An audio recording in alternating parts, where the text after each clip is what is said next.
And in this presentation I will be discussing using small molecule fluorescent sensors for investigating zinc metalloneurochemistry. Zinc is an important metal for humans, being a cofactor required for a variety of processes including cell replication, repair, and the immune system. It is primarily found in the brain, being specifically concentrated within the hippocampus, with a maximum concentration of approximately 0.3 millimoles. Within the body, zinc is split between protein-bound and loosely bound forms. While we know some of the processes zinc is involved in, such as synaptic transmission, much of the processes, mechanisms, and transmission of zinc is still unknown. This is primarily due to the difficulty in detecting zinc, as it lacks any specific stereoscopic signature. To overcome this, a variety of fluorescent probes have been developed. The first type of probe is a turn-on probe, or intensity probe. The general pattern is that a fluorophore is attached to a quencher, which diminishes the fluorophore's natural fluorescence. The quencher selectively binds to zinc, which results in an increase of fluorescence intensity. The increase of intensity is measured to determine the amount of zinc present. The other kind of probe is called a ratiometric probe. Ratiometric probes have a shift in the excitation and/or emission wavelengths upon zinc binding. This difference in maxima is used to determine the amount of zinc bound to the probe. When comparing the two types, intensity-based probes have had more focus on account of ratiometric probes needing more sophisticated machinery. Before discussing the probes in depth, the mechanism of fluorescence, quenchers, and how zinc can interact with them will be reviewed. As an overview of fluorescence, the prerequisite is that the substance absorbs light and a singlet ground state electron is promoted to a singlet excited state without any change in spin. Different substances have different excitation wavelengths necessary, as electrons will not excite if more energy than what is needed to promote them is encountered. After a variable amount of time, the electron will return to the lower energy state by releasing a photon that is a lower wavelength than the photon it originally absorbed. This difference is called the Stokes shift. How efficient a substance is as a fluorophore can be quantified by the fluorescence quantum yield, which is the emitted photons divided by the absorbed photons. Observing the example structures on screen, the first compound of figure 2 and the top compound of figure 3 are the fluorophores. You will notice that the fluorophores have aromatic groups. This is because aromatic groups have several pi bonds for electron delocalization, which is ideal for fluorescence. You will also notice that the fluorophores are being connected with another aromatic compound. This is the chelator, which acts as a quencher. A quencher is broadly defined as a compound that decreases the fluorescence of a fluorophore. All quenchers I will be discussing today are electron-rich chelating groups. For intensity-based probes, photo-induced electron transfer, or PET, is the mechanism of interest. PET is the process of transfer of an excited electron between chelator group and fluorophore. Alternatively, this process can also take place between the metal and the fluorophore. This process can lead to either the quenching or the enhancement of fluorescence. In our case, PET between the chelator and fluorophore quenches the fluorescence. However, when the probes bind zinc, the fluorescence is turned back on. The PET between the chelator and fluorophore is disrupted by the metal binding, and fluorescence is returned. The effectiveness of both the chelator acting as a quencher and as the binding of zinc turning off the quenching effect is variable, and the effectiveness can be tuned. The intensity of both the bound and unbound forms of the probe are very dependent on the identity of functional groups, such as more electron withdrawing groups, as well as the linkage between the chelator and fluorophore. Ratiometric-based probes have an entirely different process, which will be discussed when I begin talking about them. Now we can begin discussing the specific of intensity-based probes. When constructing probes, there are a variety of factors that need to be considered. The specificity and sensitivity to zinc are very important. There are, of course, many other metal ions present in the biological systems, many of which may structurally resemble zinc, such as cadmium. Low selectivity would result in many false positives.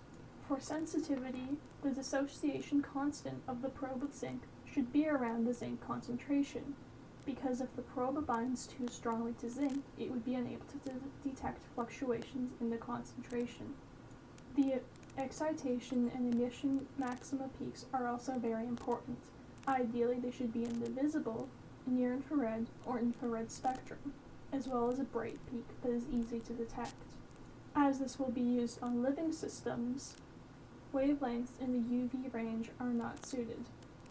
The competency of the quencher is important to diminish background noise. Also important is how effectively zinc disables the quencher. A high quantum yield is also desired. Finally, the probe should be able to permeate the membrane, as well as being non-toxic and water-soluble, for better use in live cells. 8-aminoquinoline and 8-hydroxyquinoline were among the first fluorophores used for intensity-based probes back in 1968, both based on quinoline, of course. Quinoline probes quickly ran into limitations, chiefly among them being the emission and excitation wavelengths were not suitable to live cells, both being in the UV range. Also, rather than only sensing the liable, unbound zinc, it would become complex with protein-bound zinc as well. While this is very useful for observing protein-bound zinc, it makes it unsuitable for observing the liable zinc. Another issue these early probes had was of selectivity, as many would also bind to cadmium. However, this was not a great issue because they could do ratiometric analysis, which I will go into more depth later. These factors combined led to quinoline falling out of use as the main scaffold for building intensity-based probes. In its place, fluorescent has gained a lot of attention. Fluorescent is a popular baseline due to the high quantum yield and an emission and excitation profile that is better suited to living cells.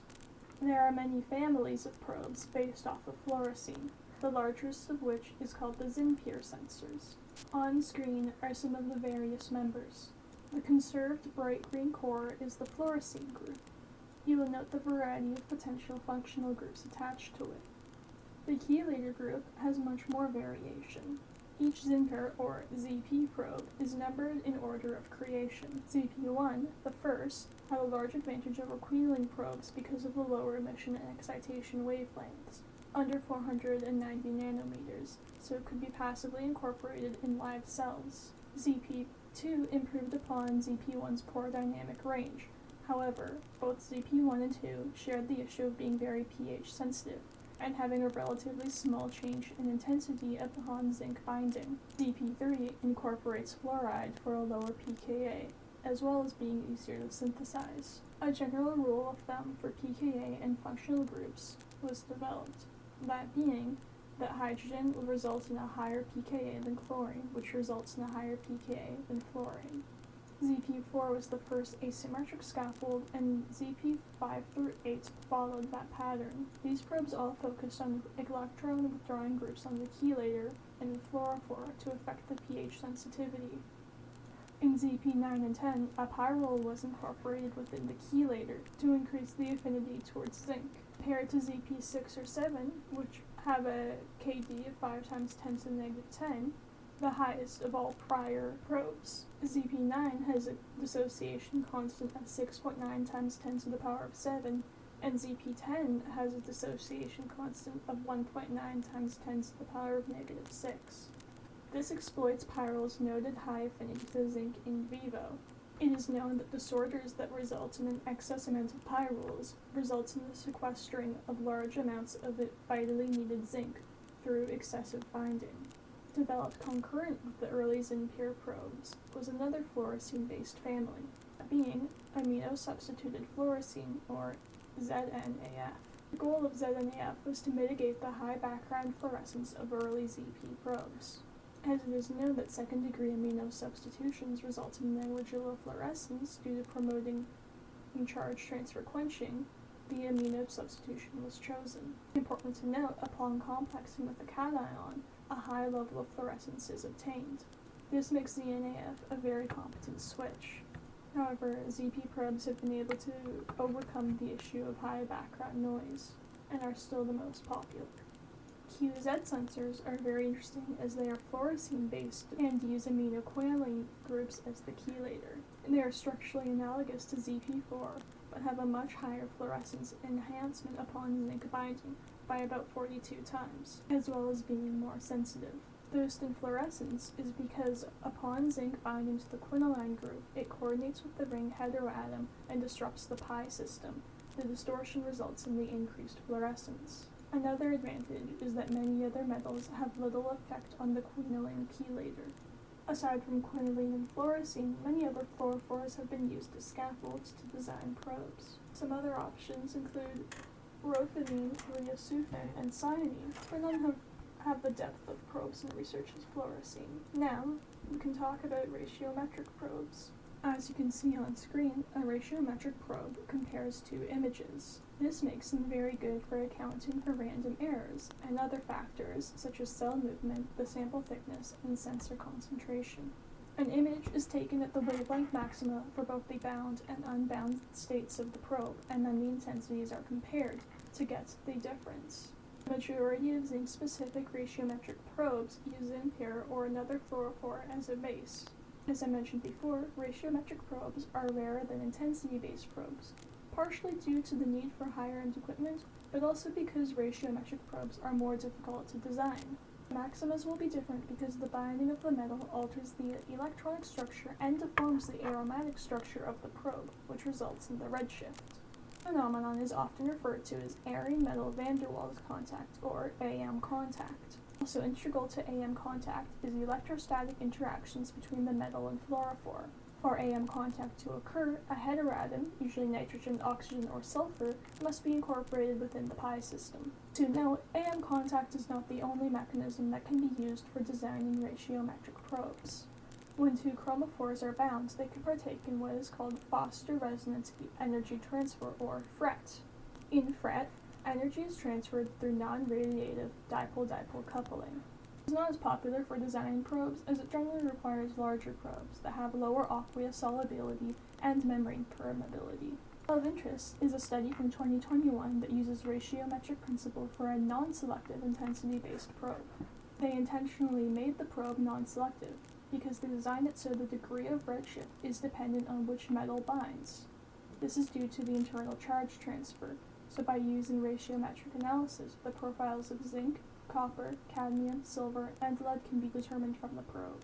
This redshift occurs as a result of the metal ion and the fluorophore's aromatic ring interacting. You can see the general design and the structure of the three types of probes this study used. All of them tricyclic fluorophores, bound to a semi-cyclic ligand. This results in AM contact, which induces a change in the photophysical properties of the fluorophore, specifically the excitation and emission maxima. Binding of the metal decreases the energy gap between the highest unoccupied molecular orbital and the lowest unoccupied molecular orbital, and thus a longer wavelength is required to excite the electron. The third type of probe is interesting and specific because before this paper it was thought that AM contact shift was exclusive to the larger 4D and 5D metals. This paper contradicts that finding as type 3 probes can replicate the phenomenon with smaller metals, including zinc. You can see on screen a probe which has been dubbed Probe 5. Using X-ray crystallography on Probe 5, it was shown that the chelator, BPTM, coordinates the metal to the upper edge of the tricyclic pi plane to facilitate the van der Waals forces. That is it for my presentation. Thank you for listening.